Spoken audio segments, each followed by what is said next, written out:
Hi guys, I'm Grace and welcome back to the Rookie CEO. Rookie CEO is my podcast where I am journaling the day-to-day highs, lows, wins, losses, and learnings as I am starting and running a business all for the first time as a 20-something-year-old.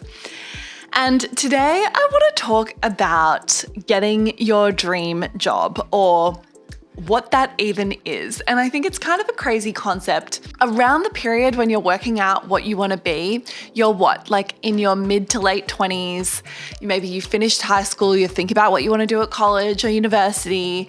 And it's just kind of wild because you are so young. You're so young.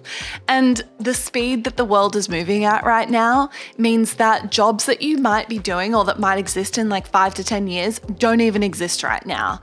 If I think about the job that I'm doing right now, which is running like a digital gaming talent management agency, that's crazy. Like there's absolutely no way that anyone was doing that a decade ago, in Australia at least.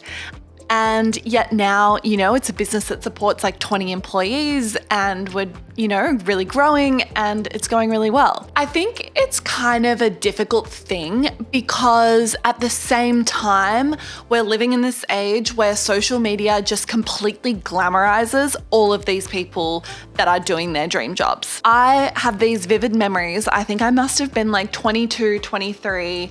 I just finished university. I'd been at uni for like 5 years studying commerce and law. And I was maybe like 6 months into my job that I was doing at PwC.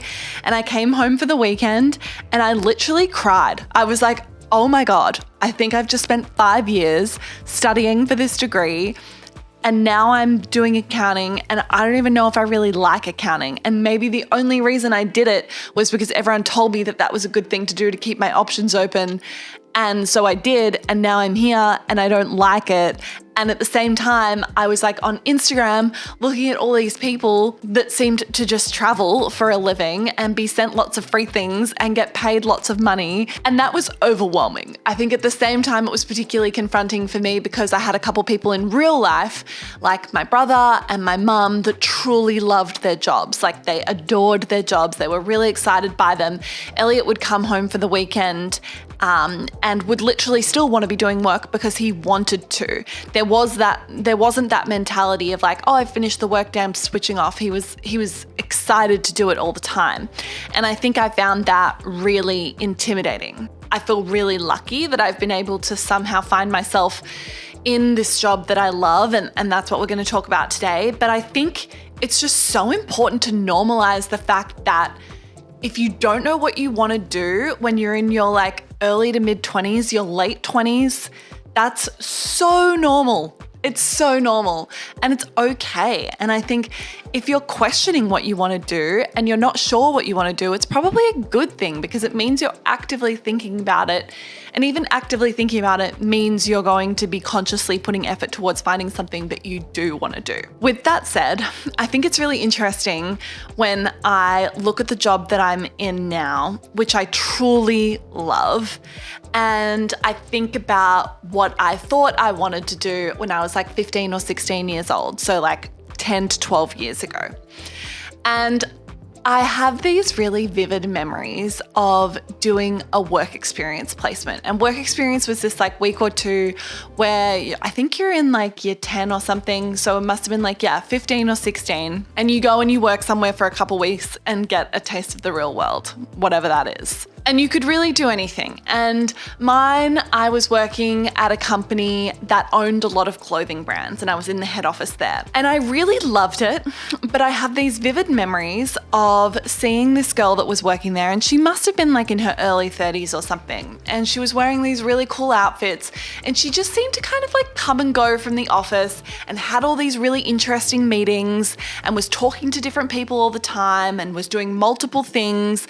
She was always moving. And I was like, damn, that looks really cool. And I actually at the time and even now, I have no idea what her job was. The lifestyle of her job and the way that her day looked really attractive to me.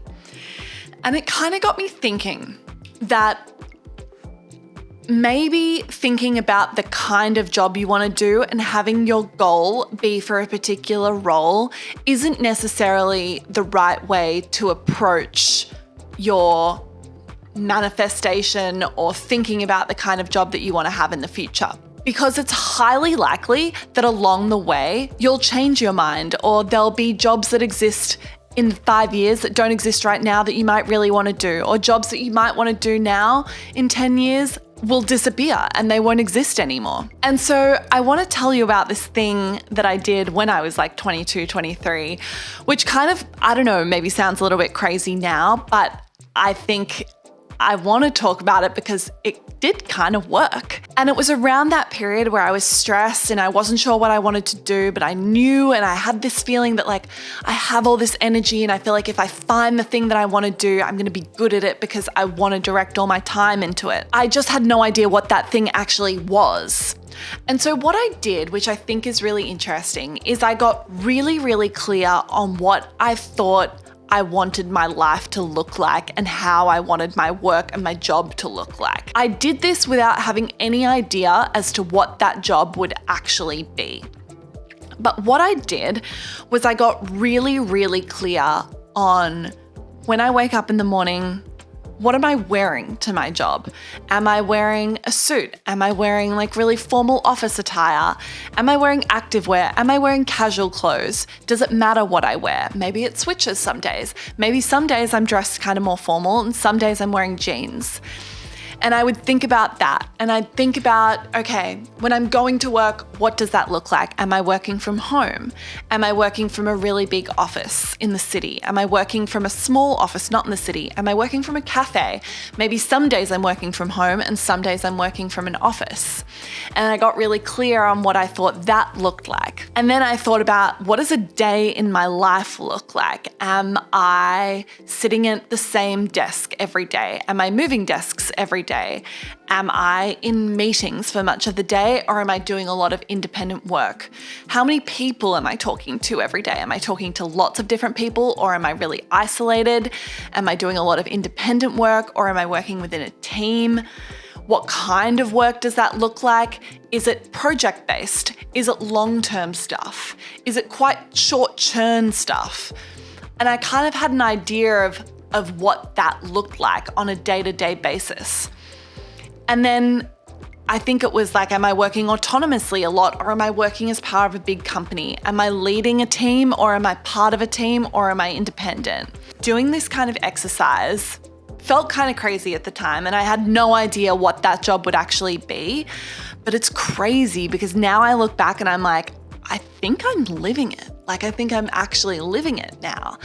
And I remember thinking like, oh, I want to be able to like wear casual wear. I don't want to have to wear like formal all the time, but I also like dressing up sometimes.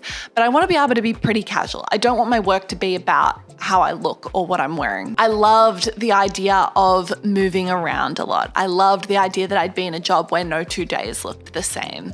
I loved the idea of going to a lot of meetings. Like, as crazy as that sounds, I don't even know what the meetings would be about, but I liked the idea that I'd be like moving throughout the day. I loved the idea of working on like project-based work, whatever that meant. I liked that, like, you know, it wouldn't be like a monthly churn of things. There would be like new ideas happening all the time and things that you do for a period and then complete and then move on to the next thing. I liked an element of being creative. I liked the idea of being able to be independent but still having a team. Like, I liked that I have individual things that I can work on. I wanted to not be thinking about what time the day ends. I didn't ever want to be clock watching and waiting till 5 o'clock.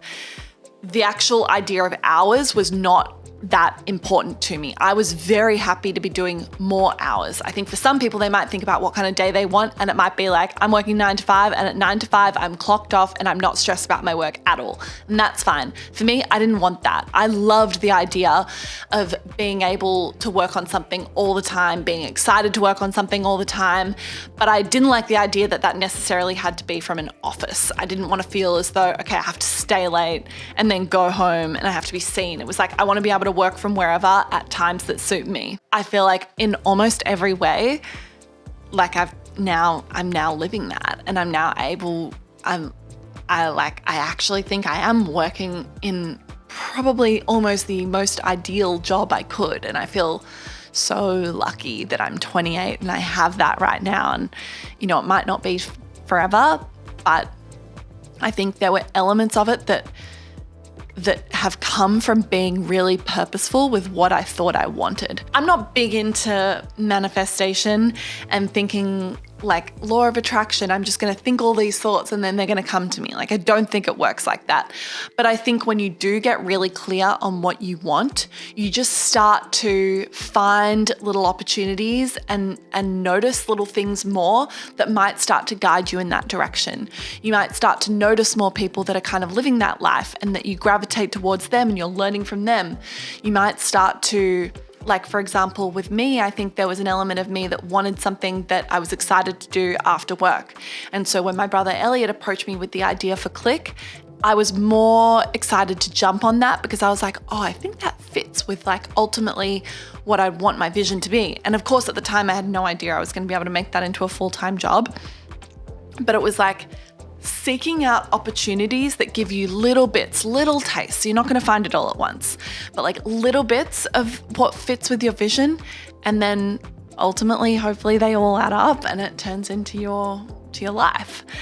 But I think ultimately, no matter what your vision is, if it does look a little bit unusual or different, you're not just going to create like an unusual or unique job by not doing unusual or unique things. So you need to make sure your actions align with that too. But I wanted to share that with you. I thought it was kind of, it's kind of crazy sometimes reflecting on like where you started and what you thought you wanted versus what you do. But I think it's like, getting clear on like what is the vision for what your work life looks like, and then kind of just remaining open to all the opportunities as they come. And I feel like that's been advice that served me really well. So that's it for this week's episode of Rookie CEO. I'll see you guys next week. Lots of love. Bye.